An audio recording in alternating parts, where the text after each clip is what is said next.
All right, man. Welcome back to another episode of Creative Control with your boy Keon TCG.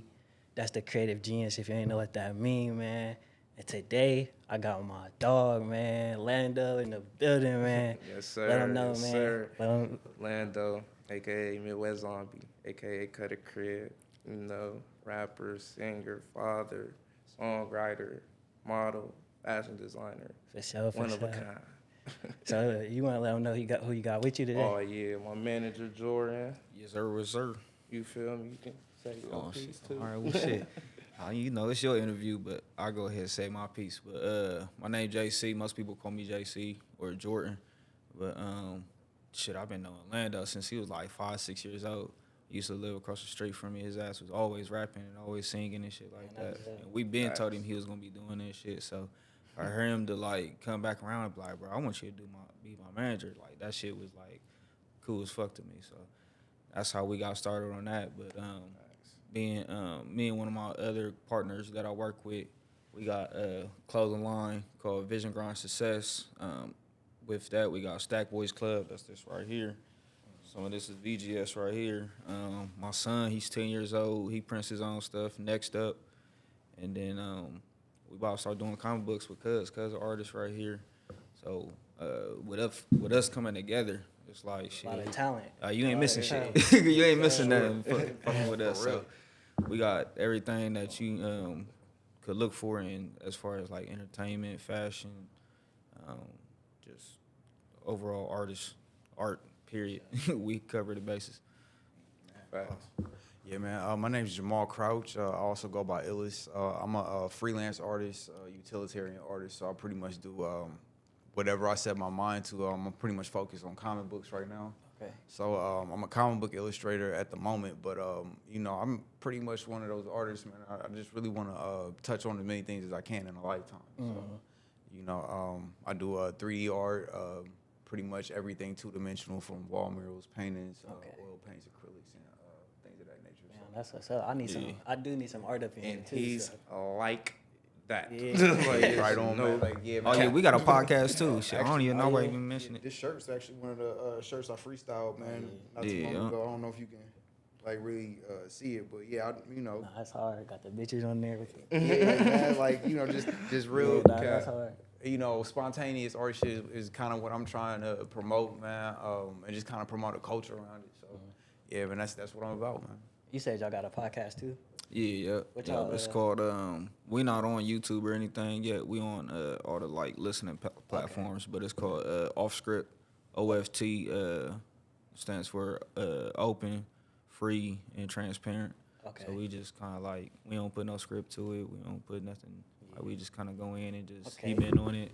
We like to bring you on it. See, I So we kind of just like look for other creatives and like just we talk about whatever. We don't even necessarily just talk about them for real. So. I like to see like that y'all like working together though. Like Yeah. how y'all bring everybody in. Like I feel like that's what it's all about, collaboration. Yeah, for real. But yeah, you said you knew L&NDO since y'all was like 5, 6. Man, he was like 5, 6 years old. Rapping. So I did want to get into like that, like how you really get into music, like, cause it sounds like you've been doing it since an early age. Like, Yeah. What like was something sparked it in you, or you just? Yeah, my mama. Yep. My mom, she was a gospel singer. She had her own salon/church called Anointed Touch. She still got her business, New Passion for Purpose going. Yeah. And she literally was a gospel singer. She had a whole demo out, all type of stuff. And we from Brunel, we was doing block parties. Right, We was performing at the block parties. So like I was Like the hype 5 man. to 6 years old? Yeah, I was the that's hype what's up. man. My older brother, he was the rapper. My mom was a singer. We had a bunch of dancers that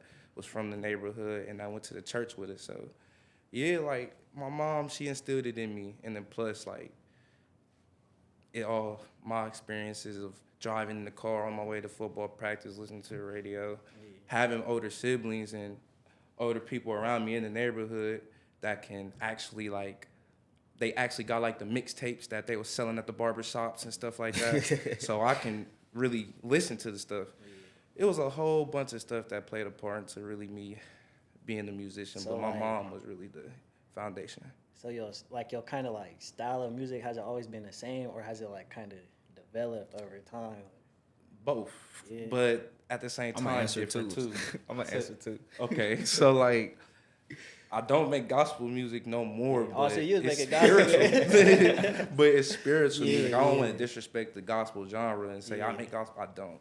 But I do have spiritual stories and things of that nature in my music also. But my style has developed definitely like when I introduced myself at the beginning of this recording. I tell you I'm Lando, aka Midwest Zombie, aka Cutter Cred. Like I have phases and they still live with me, you know what I'm saying? Yeah. And I have so much creativeness inside me, so it's like I create these alter egos, I create these worlds, I create all of this stuff sonically Yeah. with my music, also with my other things, but for sure, I feel that. Yeah, seeing him like come from like I said, like I didn't seen him since he was like 5, 6 years old. So like seeing him come from that to like how he is now is like shit. Like where the fuck did you even start learning all that shit? And then we had like this gap period where like we ain't see each other. Like he had went down to Florida and shit. So like we ain't see each other and I didn't really hear his music yet. And then like he had hit me up randomly one day. Or I think I might have hit him up like, shit, man, what's up, bro? Like, I ain't seen I your don't ass in even a minute. remember And he that. was I don't like, even remember oh, that. yeah, I remember, cause I smoke a lot of weed, but I remember a lot Man. of conversations. Like, shit, conversations just stuck in my head.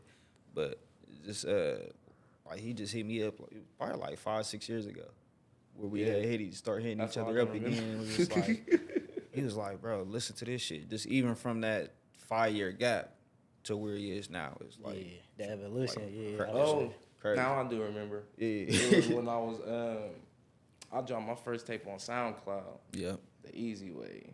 And yeah, man, SoundCloud was busting back then. Right. Boy, we was going crazy on That was some good SoundCloud, times, man. I before swear to people started buying God. plays. Man, simpler times. I peep you mentioned. So you went down to Florida. Mm-hmm. So what you was living here in Columbus? You was born in Columbus, Yeah, right? yeah, born and raised. So what? How that happened? How that go about? Basically, like, I was was wilding out. trouble, You boy. was I was, wilding man, if you know for sure.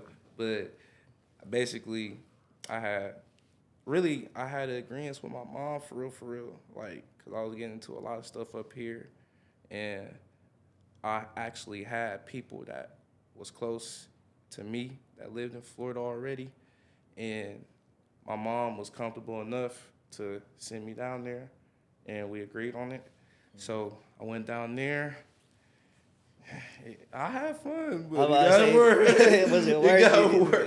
Yeah. I mean, but it's Florida from somebody that's Florida's coming from still Ohio. Florida. Yeah. It from the streets of Ohio going to Florida, bro. And I lived in Clearwater. That's the best beach. They got the best beach in Florida. Like the USA Today already ranked it the best beach. It's really Hollywood out there. Like no cap. I'm talking about you surrounded by movie stars, then Scientologists. You know what I'm saying? Like no lie. So Yeah. it was a trip for real. And I was 15. Well, I was 14 when I moved down there, but I was 15 when I really was established down there and stuff. And it was fun though. Damn. You feel like you calmed down, or you just start wilding even more out there? Like, Oh, when I got out there, yeah. oh no, it was over. Yeah. I turned up. Boy. It had the opposite effect. I ain't have no ruling as far as, well, shoot, my mom still, like, if she know, like, everybody know, like, my mom still ain't have control over me type thing, as far as, like, when it comes to me moving, coming in at certain times, stuff like that. She had control over me emotionally, though, so I wouldn't cross the line. I would take her to that point, you know what I'm saying? Yeah. But I wouldn't cross that line because I love the hell out of my mom, you know what I'm saying? I don't want to never see her sad, especially for me. So not having that ruling down in Florida, Oh, yeah. it's over. And I was making so much money, and I'm already handsome. I'm with all these, man, listen, boy. Listen, it was crazy. Damn. So when did you come back to Ohio? I actually came back 2017. Damn, okay. Because I actually got locked up down there in Florida. I ended up doing 3 years. Damn. And a part of my sentencing, I had to literally, once I got out, You had to come back. I had to fly right back. Damn. They And kicked I you was out the banned from state. Florida for Damn. 5 years. Just literally, That's that was a part of the crazy. sentencing.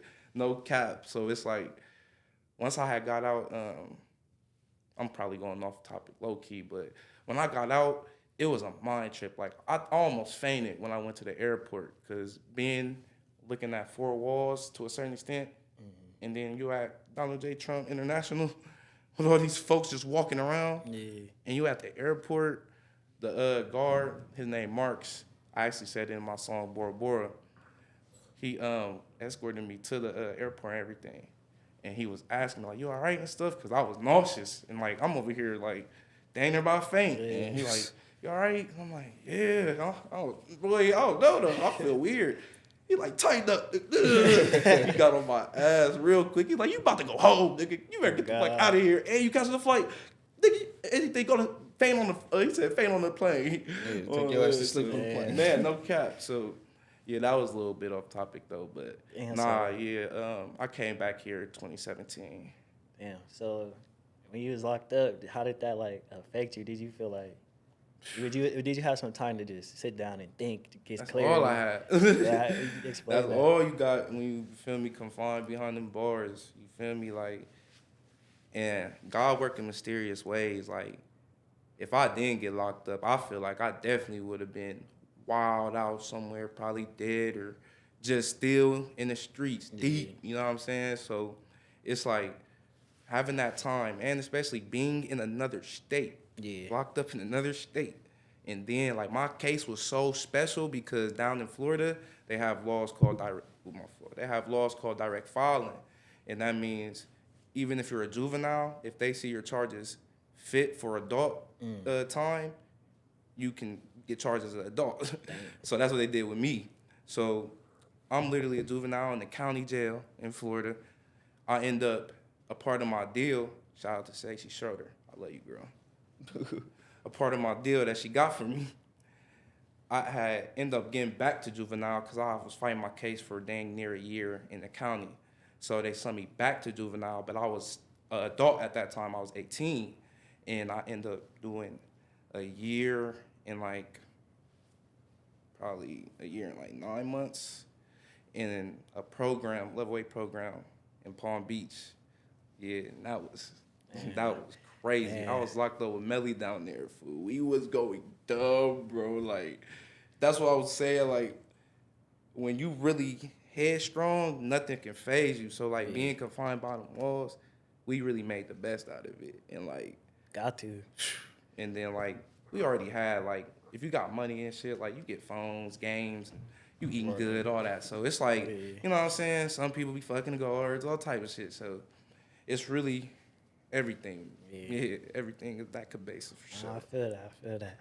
See, like, something I did people about you, like, back to the music tape, like, you always, like, you persistent with it. Like, you always got a show. You always either on the stage or promoting yourself. So, like, what, like, really keep you going type shit in the music?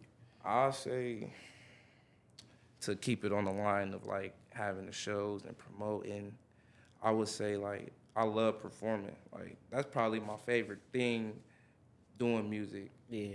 Is to perform it. I feel like a lot of people don't. They low-key be scared to go out and perform. They don't. And just me talking to different artists and stuff, like, they don't. And it's crazy, though, because it's like, made it. Like, you made that. Why don't you want to? Right. You know what I'm saying? And you already released it for the world to see. So it's like, but regardless of that, I understand still because it really is something that you got to grow accustomed to, getting on that mic in front of people. You know what I'm saying? I really feel like it's harder to get on the mic in front of 7 people than 700. Damn, for real? Yeah, because you really making eye contact with them 7 people. 700, you can just look at a sea of people. You jumping, so it's all blurred. And it's cheat codes to it, too, like wearing glasses, stuff like that. So them 7 people, you really got to, and you going to see their emotions for sure. Yeah. So you got to really capture that. So, but I always love performing. Like, I always just been coming from my upbringing, I was the hype man. Yeah. So I ain't had no choice but to turn the crowd up. And that really plays a part in why I love doing features and I songwrite so much. Like, I write for a lot of, well, I ain't gonna say a lot, like I just write for a plethora, but I write for a couple artists and stuff like that, you know what I'm saying? And I enjoy it for real because it's like, hyping people up and touching the people. Yeah. That's what it's all about. Yeah. Is it ever like, cause you low key like controlling the energy in the room and to a certain extent. You ever like notice that or like, I mean, you know what I'm saying? Like, I don't know how to answer that. Like, I notice it when people tell me. you know what I'm saying? I Cause notice it's it when like, people tell me. cause they like low key feeding off your energy. You know what I'm saying? Like, Yeah. but at the Nah. same time, it's like depending on the venue and the people there, you low key can't force them to turn up with you. You know what I'm saying? Mm-hmm. So, never know. That's facts. And I notice, like, just outside of anything, like, I mean, just outside of performing, like, when I'm in any room, like, I do notice when people tell me, or when people are just all looking at me, like, literally, like, it really be that distinct and, it really be that distinct and evident, like, everybody just be looking at me, and I'd be like, okay. I feel it. I look good, though. But no, I did want to ask you, like, what's your thoughts on like the music scene in Columbus? To be honest, I love it for real. Like, it's so diverse when people really do their research. You know what I'm saying? When they really dive into it, they actually take the time out and go to that person they just seen post mute, or let me not confuse people. When you see somebody post someone's video, reposting, like it ain't theirs, you know that's your friend, right? All right, for example, let's say this your friend. He make music. He just reposted his song on Instagram. This your friend, so you already fuck with his judgment. Yeah. Why won't you go look at his stuff? Right. He posted it. Your friend posted it. Right. It's that simple. So it's like when you tap into the scene, you're gonna see how diverse it is. It do get overcrowded with like stereotypes of, oh, we sound like Detroit and Yeah, I hate that shit. we just this and we just that. It's just all about what you focusing on, man. Do you think Columbus got a sound? Because I really haven't Yeah, noticed. the sound is no sound. No sound. That's what I was Yeah. about to say. Like, for real, with like Columbus music, like, we kind of all over the place. It's like a lot of people got their own distinct sound, but it's like we trying to find. But that's our problem too. Like, we always trying to, do we got a sound? And then we got like this person who gets in the race, and then it's another person right there, and then we going with his sound now. We going. And it's like, bro, we pick a sound and we stuck to that. Literally, Like Detroit is boxing literally each stuck other to in. Yeah. You know, That's the the shit thing about the talking, Midwest, Rio, though, like, the we young like OG a type melting style. pot of all these different places, because like all these families come from Detroit, New York, Yeah. Chicago, Florida. Like Facts. we have all. Yeah, the that's people, what unique like, about Columbus. most of the time when you go to a region, like they're stuck at that Yeah. region. But like if you ever move about that region, you probably passing through the Midwest at some point. You know what I mean? And so it's like all that influence just collects here, and you just get like a melting pot of all this Yeah, different a whole bunch of different. Yeah. Because you know the Jamaicans are friends with somebody that's lived in America for 20 years. You know what I mean? Or You gotta tell somebody you from Columbus when you make music. Yeah. Here. It's like you hear it in the New York nigga. You can hear it in the Philly nigga. You can hear it in the Yeah. Detroit you nigga. don't It's know their where slang, from, too. Unless Yeah. somebody tell you like but then they have a cousin or something from Philly that they got that. You know what I mean? Yeah. So it's like we're all connected to all the cultures because it mixes here. Okay. No, I feel that. Oh God, I just met a dude he just moved here like a week ago from New York. Like, there's a whole bunch of people moving here. Like, the city growing for sure. It's the fastest city, fastest growing city in the United For States. sure. Damn. Yeah, people don't know that. People always be like, Columbus, Right. I'm ready to leave. You go ahead and leave if you Right. want to. You about to get replaced. That's what I'm saying. Like, Already got And then people be leaving just to go do the same shit. It's like, And To then come we right back. and be wanting all the hugs and stuff like that. It's like, bro, you been gone, bro. right. Like that. Dang. So I did want to get in on your latest project. Keep sleeping. Yeah, Volume Keep Sleeping one. Volume 1, man. So what was the idea before that, or the inspiration behind that? It's really a couple, but I like to keep a mystique to my music to let my supporters and whoever listen to Yeah. my music decipher for Like open for themselves. interpretation type shit. Yeah, so I'm gonna just say one, and it's basically like everybody feels like they're slept on to some degree. Yeah. You know, what's wrong with being slept on? Right. Well, that's how I feel like. Keep sleeping. That's how I feel about the whole Columbus. Like, y'all can keep sleeping if y'all want, Literally. bro. But I see the potential, bro. I see the growth. I see there's a whole bunch of creatives just doing their thing. Like, and people keep coming here. So, like, literally. So And then it's like, just due time before that shit really. and who don't like to sleep? Who wants to be up all day? Right. You know? Nah, I definitely love sleep, especially when you working. You work so much, bro. Sleep feel good. Man. Telling you, Forget exactly. how important Yeah, sleep when you is, working 'cause in the maybe, dad, like, as soon as the you real sit down, hustlers you don't sleep. type of deal. Yeah. But it's like, man, 9 times out of 10, if that's how you working, you're not doing nothing right. Yeah. And I know Keep by sleeping. experience. That's what Nah, cause that shit like, it like, if you drain, you can't. You not as productive. You can't get as much shit done. it fucks with you. Your mind ain't as clear. Facts. Nah, that's real. But nah, it was a lyric you said in the song I wrote down. Hold on, let me. I wanted to get like. I like your hosting skills. for sure. I wanted to get the meaning Yeah, behind it. Keon don't play, man. He said. Shout out to Keon for sure. And it was in Dream State. He said, back then we was playing with Satan. Nowadays, don't move without praying. And he said, Amen. Facts. So I wanted to like, where that bar come from? Like, back then, you was Back playing then we with- was playing with Satan. Nowadays I don't move without praying. It's facts because like we spoke on earlier, when I was a youth, I was definitely spiritual. I grew up Christian in the church heavily. And then after that died out of my life, it was life. And to be honest, this is Satan's playground. So we was playing with him, man, for real in the streets, wilding. But now, oh yeah, I pray every morning and pray every night before I go to sleep. Yeah, Very comfortably. I feel that. Amen. So you still like big into like the church, or like you would say like more spiritual type? For real, both. Yeah. I love it all. Yeah. I be feeling joy out of all of it. And then when I get to talk to the people that's either preaching spirituality on the street, Facebook, social media, or if I'm going to my friend's church, I'm not devoted to no churches or Right. I don't, you feel me, consider myself religious, but Right. I love it all because Yeah. it all gives me a uplifting feeling, especially like I said when I talk to the people, and then I get a meeting of the minds with them. Yeah. Well, I'm sorry, I get a meeting of the minds with them. Nah, I feel that because I'm not really religious in either, but I'm open to learning from each religion. Because Literally. at the end of the day, like, it's all, nothing is, because some people like, nah, my religion is the right way. I don't see, like, there is no a lot of right people or be wrong stuck in way. that shit. Yeah. Facts. I view religion as like a doctrine to like control the masses, but like spirituality is like your personal relationship with God. Yeah. You know what I mean, those are two separate things. Yeah. Shit, I challenge everybody to do what I did when I was 21.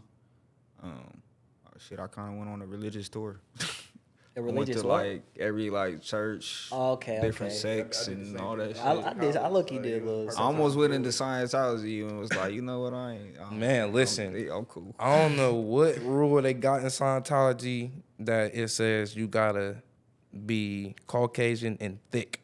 But I'm telling you, when I lived in Clearwater, it was a Scientology building downtown by the bus station. My pops used to work at that bus station, Damn, is so I they used always to pull up there all downtown the by time. the bus stations? Yeah, Cause down remember there. remember the one here in Columbus was like How I that. deal They with got somebody one- well, I'm approaching pretty sure they do. Scientology for real. Nah, but never like been approached by all nobody. those women, they wore all the same uniform. That's how you know they were Scientology. They all got the same uniform on, and they don't speak to nobody outside of them. People be trying to holler at them and stuff at the bus stop. They keep walking. Damn. People try to talk to them. They keep walking. Damn. That stuff weird. I never even ran into nobody from And that. that boy Tom Cruise said something. I was like, yeah, he my said, my, when you see a my car curiosity crash, ain't take me that far. most people can't do anything about it, but I can do something about it. Bro, I saw that interview and I just thought to myself, like, that ain't it. Hey, Tom Cruise turned. That man be living life like Larry for sure. Like, Bro, you can't do nothing about for that car sure. crash, bro. What else he said? He said you either on the boat or you not on the boat. But if you on the boat, you on the boat like the rest of us. Wait, what you mean? Like, what do that mean? Bro, that's a You gotta Scientology ask. quote Yeah, from Tom They Cruise. say you gotta. some Tom you Cruise gotta shit. shit. Buzz. It's a Scientology quote from Tom Cruise. If y'all ever get the chance, look. That's the exactly interview why I up. never went in that building. I was Bro. like, y'all motherfuckers Yeah, crazy. they probably got some Hey, other the shit. look in his eyes when he's in the interview is like, hey, bro's tweet. Yeah, I'm staying away from that. I don't Molly know Dance that. and that thing. Yeah, it's crazy experiences I had with spirituality. Just to say another little runoff story. Like I remember I was going to church with my grandma on my dad's side, It was a church over in the Mount Vernon area by like Dr. Martin Luther King Jr. Road and stuff like that. And mind you, they're Christian. We having church about God. I'm looking at the walls and stuff. It's gargoyles on the walls. My grandma ended up telling me afterwards, like, yeah, they share that church with Satan. Oh damn. Oh shit. That's crazy. I'm like, bro, and I'm like 9, probably 10. God let I'm just anybody like, in, huh? Oh, God. Like share it, like they really had to Man. like negotiate 50-50 on the rent. No, that's Yeah, Wow. they said ain't no spirituality in taxes. Uncle Sam takes it all. God say debating that one. Man, that was crazy though. So yeah, That was wild. Never heard of that shit. That's new to me. Yeah, the way I see it is like all that shit come down to you, like your preference, and then it just come down to self, bro. I preach self mastery and just self discovery, and however you want to view God, bro, that's on you. Yeah. Nobody can really man, tell we you all nothing. vessels, man. Yeah, Everybody, I don't care, man. Atheists too, man, and I know a lot of them. Like, what's the first thing people say when they angry or when they get hurt or something? Oh my, who? God. Okay, God. okay. Exactly. They ain't saying, oh my me, Right. Yeah. oh myself. No, man. You know who you preaching to for sure. It's so alright, my though. dad told me, he said, you gonna praise him even if you don't want to. I'm telling you, we his vessels, man. It's all right. God body is fun. This is all right. But your badass kids mad at your dad, that's all it is. Man, Feel it. So, what's your overall goal with the music? Like, what's the bigger picture? I'd say my overall goal with my music is really to still find my crowd and actually hone in onto them. You know, like, I went through trials and tribulations of forcing my music on the people, and man, y'all need to listen to me, boo. Right. Like, tired of that, like, and it didn't work for a reason, because it's not how it's supposed to for me, for sure. Like, I just want to find my crowd and hone in on them, because, like, I really love people, and, like, you can ask anybody that is really a supporter of my music. Like, I make sure they really in tune with my music. Like, it goes past just them listening to it and streaming it. Like, people DM me all the time. I got little kids that real life, like, look, you shot the video. Yeah, oh God. Oh God, You I feel remember me? that. No Oh God. cap, man. Like, they still hit me up to this day, bro. Yeah. Swear Nah, to that's what's God. We up. shot that, what, 3 years ago? Yeah. Man, I'm telling you, like, they still hit me up to this day. It's like, I really take this life stuff serious, and music is really one of my gifts that I can really help other people with. So it's like, whoever gravitates towards it, I want to hone in on them. Yeah, let's get this work done. Who would you say like your crowd is? Like, what type of person? If I was to build up the specific kind of person that listens to L&NDO's music, it would be a boy or a gal that definitely doesn't have no boundaries to how they think, but they understand that it's a way that they have to move out here. So listening to my music can be a helpful guide to either them moving spiritually, moving in the physical, just moving to the beat. Feel that. Oh God. Yeah. I feel that. Cause like being like as a creative person, like that's how you get your best work. Just having that open mind and just not really boxing yourself into no label type shit. Literally. That's how you get the best art. Literally. So, yeah, man. Yeah, that's why I said the thing about Columbus, like, don't even put no lid on it. Like, let our lid stay open. Yeah. As soon as you put, oh yeah, that's the Columbus sound. That's how everybody gonna try to sound. Oh God. So, shit, trailblazing. Facts. You know what I mean? So he got his own sound. You got other people like Crash Rory. You got people like It's crazy. I used to jerk with him too. You know what I'm saying? It's like the city like know each other, and it's like it's about time that the creators, like you were saying earlier, like it's about time that the creators start getting together. Yeah. So that way we can keep it like that. Where it's Yeah. like, you know, everybody got their own shit. I mean, I'm dealing with issues like, you know, I guess like in my world, man, where like when creators are like divided, man, like that's where they get taken advantage of, man, because we're so secluded in like our own craft or our own project. And it's like there's a bunch of vultures out here, but it takes us to like communicate with each other to figure out these loopholes. You know what I mean? And the more creatives you get in touch with, the more knowledge you get in touch with, and from there it's like you navigate whatever obstacles in front of you. No, that's real. It's definitely gonna take us like coming together, like. Each one teach one for sure. Yeah. Always. Okay. Dang. What was I about to say? Oh yeah, I was gonna say like, what's next? What's next for you? Man, it's the beginning of 2024, man. I'm working on a couple of things, man. Got a couple of projects on the way. If people familiar with my schedule, I release 2 LPs, which are albums, beginning of the year and end of the year. And then probably EPs, I'm feeling like it in between. So I'm working on them, just perfecting that. We got shows and stuff that we gonna be gearing up for the end of summer and stuff. Yeah, we planning definitely for like end of August, beginning of September. That way we know already like what we got to get to. So that way And then get to it. yeah, and then shoot, just getting into the clothing too more. I don't want to really speak too much on it, but the launch is coming. See? It's coming. I did want to ask you like, what do you think is the hardest part about being an underground artist type shit? The hardest I would say is, it's the back. It's not the back end, but like the business side of the music, because you got the creative control, but it's still a music business, especially if you want to make a living off of it. So it's all about the business because it's so lucrative to a certain extent. You got to know somebody that knows somebody, or you just really have to have your bag and you funding everything yourself. It's a lot.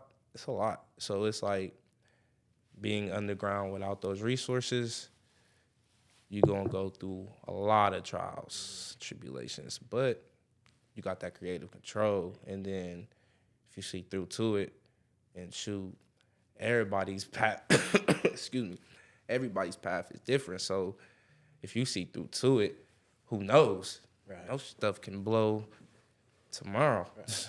Man, God working serious ways for sure. Yeah, the way I see it though, is like the business side. I don't think a lot of creators really like focus in on like learning business, like just business in general, not even business in their particular field, just basic business principles like marketing, branding, sales. I feel like if creators really like sat down and start learning that shit, they can apply that to their craft, and it'll make it much easier. And it will literally rise their worth. Yeah, strengthen their just worth. because you got the knowledge now. Literally walking into it kind of fuck with people sometimes though, cause it turned from like a passion into like a job. I say like just from my experience, man, it's really tough to switch those mindsets because that creative mode is an entirely different mindset. It's two different brains, two different sides of the And brain. that goes back to what I say. When you don't have the resources, you got that creative control, and you obviously don't want to do the business. But if you want to make a living, you have to do the business. You gotta make that, So it's like, if you don't want to do it, then you just making anything for fun. So like I'm a Ain't no wrong with that either though. But when I got a job as a screen printer, I was working for a company that was like screen printing like jewelry boxes and like shit like that. And that shit used to be hell for me. But I love screen printing. But what's crazy is like as soon as I got off, shout out to one of my mentors in the screen printing business, but my homie Dave Lynch, he had a shop down the street. As soon as I got off, I'd go there, and it'd be a totally different mood.